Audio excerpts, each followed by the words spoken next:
Hello दोस्तों, नमस्कार। Railway सीधी भर्ती 2025 ऑफिशियल नोटिफिकेशन आउट।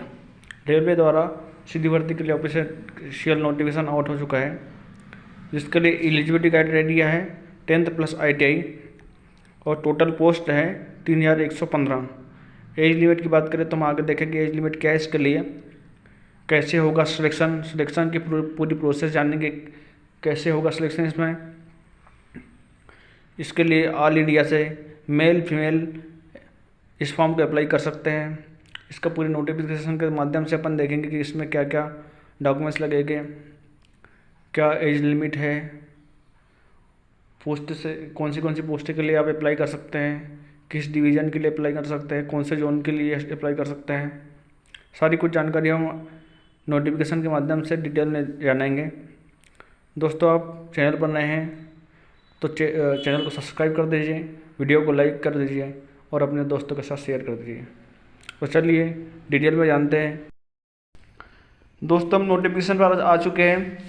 ये नोटिफिकेशन ईस्टर्न रेलवे कोलकाता की ओर से आया है, जो रेलवे में एक्ट अप्रेंटिस के लिए जारी किया गया है। जिन भी लोगों को ईस्टर्न रेलवे कोलकाता जोन से एक्ट अप्रेंटिस करना है वो इस फॉर्म को फिल कर सकते हैं। तो चलिए दोस्तों, नोटिफिकेशन में क्या क्या आवश्यक चीज़ें हैं उनके बारे में बात करेंगे। दोस्तों, ये वैकेंसी ईस्टर्न रेलवे कोलकाता की ओर से आई हुई है, जो एक्ट अप्रेंटिस के लिए है। जिन भी लोगों को एक्ट अप्रेंटिस करना है वो इस वीडियो को पूरा देखें और डिटेल में पूरी जानकारी लें। देखिए दोस्तों, इसमें टोटल वैकेंसी की बात करें तो 3115 टोटल वैकेंसी है और ये अलग अलग डिवीज़न के लिए ईस्टर्न रेलवे कोलकाता में जितने भी डिवीज़न हैं, वर्कशॉप है, सभी के लिए वैकेंसी है। आप जिस डिवीज़न जिस वर्कशॉप से में जॉब करना चाहते हैं वहाँ से आप फिल कर सकते हो। तो एप्लीकेशन मोड की बात करें तो आप ऑनलाइन फॉर्म फिल कर सकते हो और ऑनलाइन फॉर्म फिल करने की स्टार्ट डेट 14 अगस्त 2025 से स्टार्ट हो चुकी है और फॉर्म फिल करने की लास्ट डेट 13 सितंबर 2025 है। एलिजिबिलिटी क्राइटेरिया की बात करें तो 10th प्लस ITI। अगर आपके पास 10th की मार्कशीट और ITI है जो NCVT और SCVT से होती है, अगर वो है तो आप इस फॉर्म को अप्लाई कर सकते हैं। एज लिमिट की बात करें तो इस फॉर्म को फिल करने के लिए 15 ईयर से 24 ईयर तक के कैंडिडेट इस फॉर्म को फिल कर सकते हैं, लेकिन ST SC OBC के कैंडिडेट और PWD के कैंडिडेट को एज रिलैक्सेशन दिया गया है, जो इस प्रकार है। SC और ST कैंडिडेट को 5 साल का एज रिलैक्सेशन दिया गया है। OBC non creamy layer candidate को 3 साल का एज रिलैक्सेशन दिया गया है एंड PWBD कैंडिडेट को 10 साल का एज रिलैक्सेशन दिया गया है। तो जो भी भाई ओवर एज हो चुके हैं, 24 साल से ऊपर हो चुके हैं, SC ST OBC PWBD candidate है, तो वो भी अपना फॉर्म फिल कर सकते हैं। UR और EWS के लिए एज रिलैक्सेशन नहीं है। डिवीज़न वाइज वैकेंसी, ये वैकेंसी जो भी है वो डिवीज़न वाइज कंट्रीब्यूट हुई है। सभी डिवीज़न को वैकेंसी बटी हुई है, जो टोटल वैकेंसी है उसमें से सबको वैकेंसी दी गई है। दोस्तों, अब बात करते हैं आवश्यक दस्तावेज क्या क्या लगेगा इसमें। तो आवश्यक दस्तावेज में 10वीं की मार्कशीट, किसी मान्यता प्राप्त बोर्ड से 10वीं कक्षा उत्तीर्ण होना चाहिए। उसके बाद आता है ITI प्रमाण पत्र और मार्कशीट।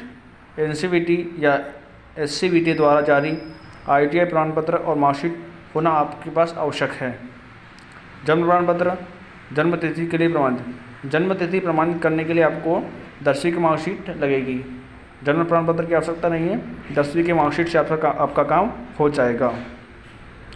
जाति प्रमाण पत्र की बात करें तो जो लोग SC ST OBC और EWS के कैंडिडेट हैं उनको जाति प्रमाण पत्र आवश्यक होता है। और UR के कैंडिडेट को जाति प्रमाण पत्र नहीं लगेगा।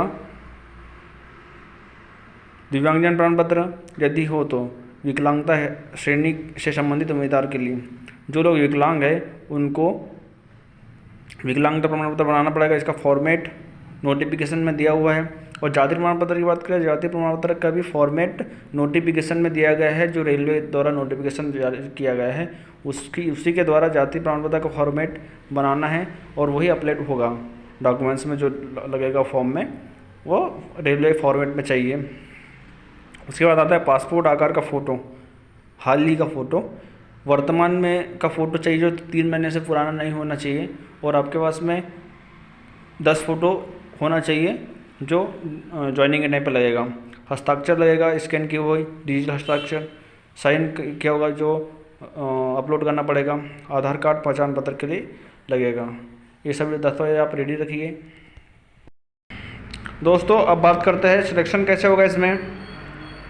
तो रेलवे में अप्रेंटिस 2025 भर्ती के लिए चयन प्रक्रिया में लिखित परीक्षा नहीं होती है।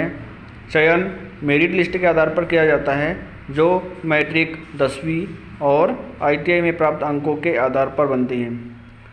तो जिनका भी 10वीं प्लस ITI में अच्छे मार्क्स है उनका सिलेक्शन होना लगभग तय होता है। दोस्तों उसके बाद आता है कि रेलवे से एक अप्रेंटिस करने के फ़ायदे क्या है। रेलवे से एक अप्रेंटिस करने से आप कौन से जॉब में आपको रिलैक्सेशन मिलेगा उसके बारे में बात करते हैं। तो रेलवे ग्रुप डी भर्ती में अप्रेंटिस उम्मीदवार के लिए आरक्षण प्रावधान है। रेलवे प्रतिष्ठानों में प्रशिक्षित CCA कोर्स कंप्लीट एक अप्रेंटिस उम्मीदवारों को इस भर्ती में वरीयता दी जाती है और उन्हें अंतिम योग्यता सूची तैयार करने में 1/3 अंक का वेटेज दिया जाता है। विस्तार से है ना। तो RRB railway recruitment board group D परीक्षा में CCA उम्मीदवारों के लिए 20% आरक्षण का प्रावधान है। तो देखिए ये फ़ायदा है एक अप्रेंटिस करने का कि आप जब भी ग्रुप डी की वैकेंसी निकलती है, चाहे किसी भी जोन में निकले, तो उसमें आपको 20% का आरक्षण मिलेगा। जो ओपन भर्ती अगर मान लो 100 वैकेंसी आई है तो उसमें 20 वैकेंसी एक अप्रेंटिसशिप के लिए फिक्स होती है, जो किसी को दी नहीं जाती उन्हीं को दी जाती है। इसका बहुत बड़ा फ़ायदा है। जो लोग एक अप्रेंटिस करते हैं उनका लगभग रेलवे ग्रुप डी में सिलेक्शन होना लगभग तय होता है। आप पासिंग मार्क्स लेकर आ जाइए CBT एग्ज़ाम में, तो आप ग्रुप डी में आसानी से जा सकते हो। थैंक यू दोस्तों, वीडियो पूरा देखने के लिए आपका बहुत बहुत धन्यवाद। अगर आप चैनल पर नए हों तो चैनल को सब्सक्राइब करिए, चैनल को लाइक करिए, वीडियो को लाइक करिए और अपने दोस्तों के साथ वीडियो को शेयर करिए ताकि और लोगों को इन्फॉर्मेशन मिल सके। जिनके पास 10th है ITI है वो लोग फॉर्म फिल कर सके। Thank you.